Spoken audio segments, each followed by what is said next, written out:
Assalamualaikum warahmatullahi wabarakatuh.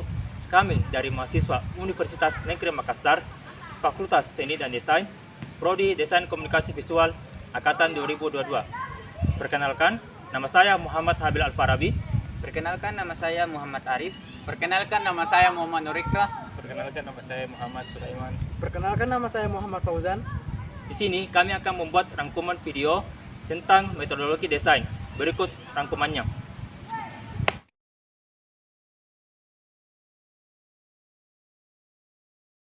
Assalamualaikum warahmatullahi wabarakatuh. Pertemuan ke-9 yang membahas tentang metode proses desain dalam metodologi desain. Tujuan metode proses desain dalam metodologi desain adalah untuk memahami dan menguasai langkah-langkah sistematis dalam merancang sebuah produk atau sistem. Dengan mempelajari metode ini, kita dapat mengidentifikasi masalah, menentukan tujuan, membangun gagasan, dan menguji solusi secara efektif dan efisien. Banyak buku yang bisa kita jadikan referensi. Yang pertama, buku yang berjudul The Design of Everyday Things yang dibuat oleh ilmuwan kognitif dan insinyur kegunaan Donald Norman yang membahas tentang bagaimana desain berfungsi sebagai komunikasi antara objek dan pengguna dan bagaimana mengoptimalkan seluruh komunikasi itu untuk membuat pengalaman menggunakan objek yang menyenangkan. Buku yang kedua yaitu Design Thinking, Integrating Innovation, Customer Experience, and Brand Value oleh Thomas Lockwood dan Edgar Patke. Buku ini membahas tentang pendekatan design thinking yang terintegrasi dan holistik dalam merancang produk atau sistem yang efektif dan efisien. Buku ini juga membahas tentang teknik-teknik kreativitas dan inovasi dalam merancang. Buku ketiga yaitu The Elements of User Experience oleh James Garrett. Buku ini membahas tentang prinsip-prinsip dasar dalam merancang pengalaman pengguna yang efektif dan efisien. Buku ini juga membahas tentang metode-metode dalam merancang user interface yang baik.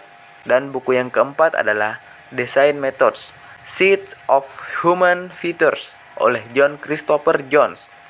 Buku ini membahas tentang sejarah, filosofi, dan metodologi dalam desain.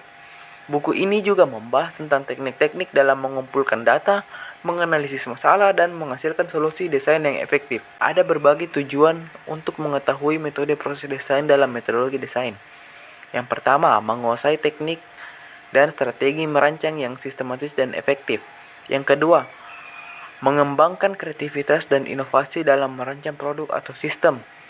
Yang ketiga, meningkatkan kemampuan berpikir kritis dan analitis dalam menyelesaikan masalah desain. Yang keempat, mengoptimalkan penggunaan sumber daya dan waktu dalam merancang.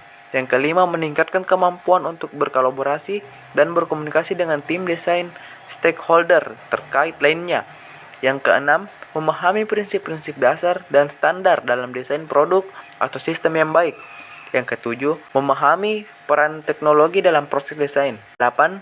Mampu menguji dan mengevaluasi solusi desain yang dihasilkan. 9. Meningkatkan keterampilan presentasi dan visualisasi dalam mempresentasikan ide desain kepada klien atau pengguna akhir.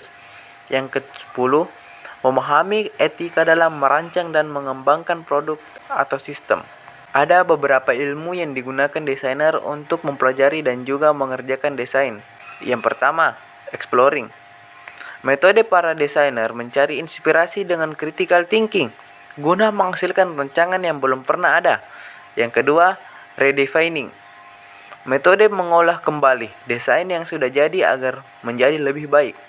Yang ketiga, managing. Metode dengan cara menciptakan desain secara berkelanjutan dan terus-menerus. Yang keempat, prototyping. Metode modifikasi. Di sini desainer menggunakan desain warisan untuk dimodifikasi dan diolah kembali. Yang kelima, trend spotting. Metode desain berdasarkan tren yang sedang berkembang.